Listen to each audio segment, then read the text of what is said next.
Hi crew, I'm Lex. Welcome to Malediction. Today we're going to be looking at the Botanists.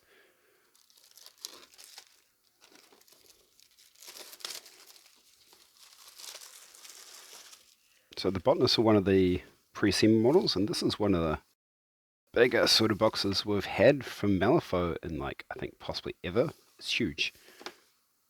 Malifaux has some standard size boxes. We've got the single mini, slightly larger one, the core size box. So these are the size like most core crew boxes will come in.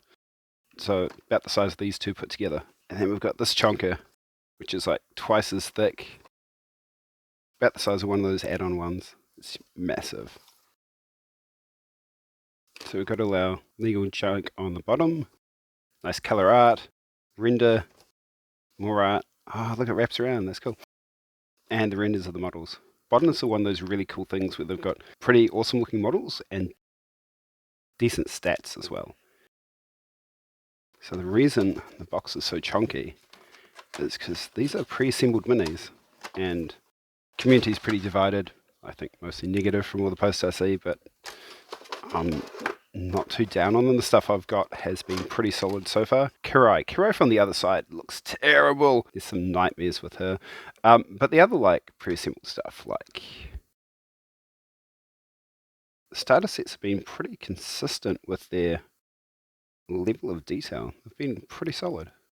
It's not quite as sharp as the standard sort of hard plastics, but it's getting closer all the time. So we've got our stat cards for the botanists, which are just reflecting all the light. There we go. There's their stats. You can check those all on the app. But yeah, they look pretty decent rules-wise, so I can't wait to try them out on my Bass crew. As they're versatile, they'll be able to be used in any crew. To models themselves. So these are the first weird minis I think I've seen, which are pre-assembled ones, which are integrated into the base. All the stuff which we've got from the starters, you've had to glue onto the bases. So that's really interesting. Weird made the announcement when these guys came out that if they'd done them as hard plastics, they'd probably be 50 pieces each. And looking at the models, you can see if I get a pointy stick, we would have had this one piece, another piece there. Tentacles would have probably been a piece each, or here's a piece, here's another piece. Goblin, you'd have individual feet on that. This guy would have easily been 20, 30 pieces. So the option to go for pre-assembled for them, I mean, mechanically, as a tooling sort of thing, it makes sense that they've decided to go this way. Because, as weird hobbyists, we like all those little pieces. It's a challenge. It's part of that, that crucible that we need to face. So with the art on this guy, when I saw it in the book, I thought, hey, that's a metal helmet. That's really Hellraiser-ish. The Chatterer, aliens, lots of teeth, no eyes. And then you get in person, and it looks like it's more of a pith sort of helmet, which really suits the explorers. Detail on this guy is sort of middling. It's good, but it's not as solid as you see on a lot of the other stuff. Some mold lines on the tentacles to clean up. Bit of bending on the secateurs. But again, some putting that over some steam from a boiling kettle, or using some hot water and then some cold water to reset it and fix that problem easy enough. Takes 5 minutes. So that's Gremlin Botanist. Next up, we've got this guy here.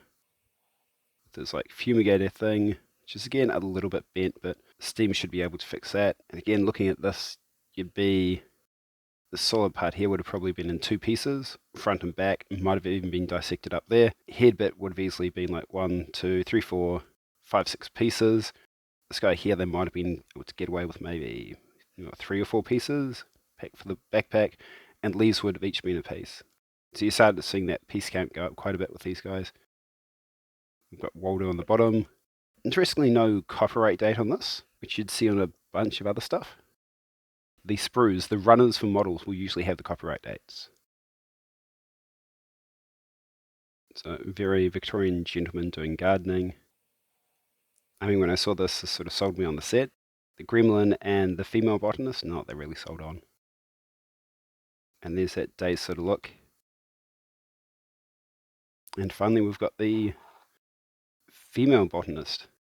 So if you listen to Steam Powered Scoundrels, they totally point out she's 90% legs. 10% butt. It's like, that's pretty close. Model count wise, you probably would have been, if this was plastic, should probably be part each for the arms. Torso and legs would have been a part.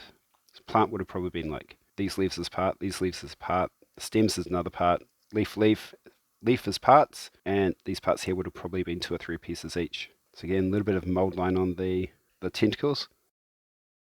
Again, very Victorian explorer with the pith helmet, that long sort of narrow dress, integrated base, which will probably jazz up. We don't see cheesecake from Weird anymore outside of like the special edition models or like the alt models, but this one is like grade A, like tasteful cheesecake. With the art, that flower should be a bit back here. So a stem in some hot water, bend it back there where it should be, cold water to set it. So yeah, the 3 of them aren't bad. They don't sort of stack up to the other pre-assembled stuff we've seen through the starters.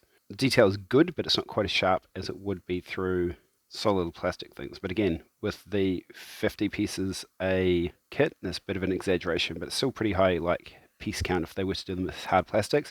And the tooling on it would have probably been pretty expensive. Decent sort of models though. For 6 stones, they're great. So yeah, if you like Little Shop of Horrors and Cannibal Plants, I'd probably recommend these guys. Mechanically, they look pretty decent. You just need to find the right sort of crew to fit them into. Scale-wise, scales are hard now. Getting this camera at the right angle and this armature is not so easy. For size, we've got a Hopeful Prospect, Angel Eyes, Midnight Stalker, and 1.5 Lanyo, and a Sad Lamenter. So these guys are decent sized models. 40mm bases. There we go.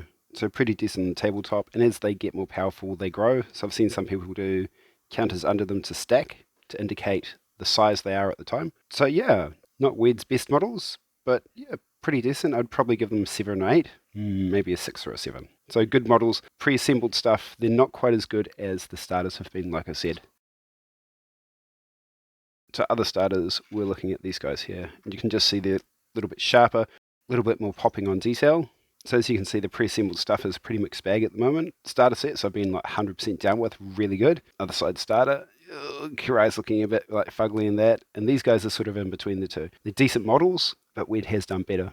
And rules-wise, great.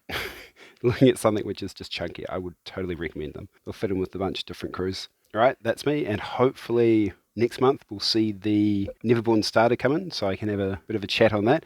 If we don't get the Neverborn starter coming through at that point, I do want to talk about the new keywords because they're looking balling. Thanks for listening. Have a great week. Have a great month. Bye. Ciao. See ya.